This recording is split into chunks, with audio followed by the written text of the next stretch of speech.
Итак, двигатель NFU Peugeot 307 SW. И очень интересно, почему не горит лампочка давления масла. Имитируем падение давления. Просто даем массу на фишку датчика. Там единственный провод, на котором он идет. Масса с помощью вот такого вот тестера. И заводим машину.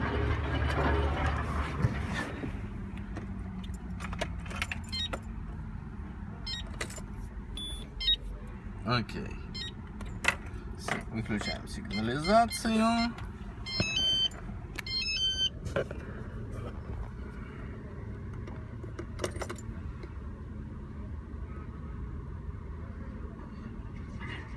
Выводим.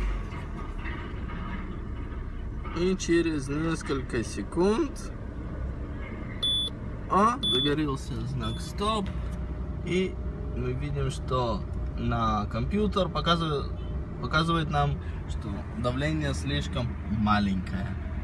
Поэтому, в принципе, нет смысла в лампочке, потому что дисплей это говорит, звуковой сигнал есть, и лампочка стоп горит. Все, проблема решена. Всем спасибо за внимание.